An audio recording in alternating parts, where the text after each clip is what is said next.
T20 ലോകകപ്പിൽ New Zealand ഫൈനലിൽ ആവേശകരമായ ആദ്യ സമയിൽ ദക്ഷിണാഫ്രിക്കയെ 9 വിക്കറ്റിനാണ് കിവീസ് തോൽപ്പിച്ചത്. സെഞ്ചുറി നേടിയ ഫിൻ അലൻ ന്യൂസിലൻഡിന്റെ താരമായി. മഹേഷ് പോലൂർ വിവരങ്ങൾ നൽകും. മഹേഷ്, ഫിൻ അലന്റെ ചിറകിലേറി കിവീസ് അങ്ങനെ ഫൈനലിലേക്ക് എത്തിയിരിക്കുന്നു. ഒപ്പം ടിം സേഫേർട്ടിന്റെ പ്രകടനം കൂടി എടുത്തു പറയേണ്ടി വരും. ഇങ്ങനെ വിലയിരുത്താം മത്സരത്തെ. ഫിൻ അലന്റെ അസാമാന്യ പ്രകടനം എന്ന് തന്നെ നമുക്ക് ഇന്നത്തെ കളിയിൽ വിശേഷിപ്പിക്കേണ്ടി വരും. കേവലം 33 പന്തിലാണ് ഫിൻ അലൻ സെഞ്ചുറി നേടിയത്. 170 റൺസ് എന്ന താരതമ്യേന ഒരു ഉയർന്ന വിജയലക്ഷ്യമാണ് സൗത്ത് ആഫ്രിക്ക ന്യൂസിലാൻഡിന് മുന്നിൽ വെച്ചത്. അത് പക്ഷേ കേവലം 12.5 ഓവറിൽ 43 പന്ത് ശേഷിക്കെ ന്യൂസിലാൻഡ് അത് മറികടന്നു എന്നുള്ളത് ഒരു പക്ഷെ അവിശ്വസനീയമായിട്ടുള്ള ഒരു പോരാട്ട വീര്യമാണ് ഇന്ന് കിവീസിന്റെ ഭാഗത്തു നിന്നുണ്ടായത്.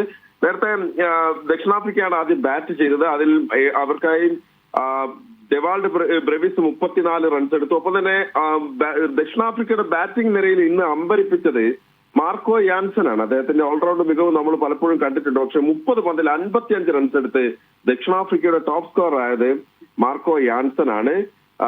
നേരെ കിവീസിന്റെ ബാറ്റിംഗിലേക്ക് വരികയാണെങ്കിൽ കിവീസിൽ ഇന്ന് ഓപ്പണർമാരായി ഇറങ്ങിയ ടിം സീഫർട്ടും അതുപോലെ തന്നെ ഫിൻ അലനും രണ്ടുപേരും കൂടി ചേർന്ന് 117 റൺസിന്റെ കൂട്ടുകെട്ടാണ് പടുത്തുയർത്തിയത്.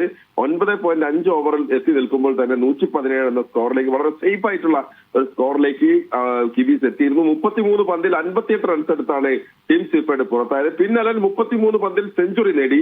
8 സിക്സറുകൾ, 10 ബൗണ്ടറികൾ, 303 ആണ് ഫിൻ അലന്റെ സ്ട്രൈക്ക് റേറ്റ് എന്ന് കൂടി ഓർക്കുക. അത് മാത്രമല്ല T20 ലോകകപ്പിലെ അതിവേഗ സെഞ്ചുറി കൂടിയാണ് ഫിൻ അലന്റെ പേരിലുള്ളത്. മാത്രമല്ല ഈ ഒരു ICCയുടെ ഫുൾ ടൈം റാങ്കിലുള്ള ഒരു ടീമിനെതിരെ ഒരു താരം നേടുന്ന, കുറഞ്ഞ പന്തിൽ നേടുന്ന ഒരു സെഞ്ചുറി കൂടി എന്നുള്ളൊരു ഒരു തലക്കെട്ട് കൂടി ഫിൻ അലന്റെ ഇന്നത്തെ സെഞ്ചുറിക്ക് നമ്മൾ കൊടുക്കണം. എന്തായാലും അനായാസം സെമി കടന്ന് കിവീസ് ഫൈനലിൽ എത്തിയിരിക്കുകയാണ്. അപ്പോൾ നാളെ ഇന്ത്യയും ഇംഗ്ലണ്ടും തമ്മിലുള്ള മത്സരത്തിൽ ആരാകും വിജയി?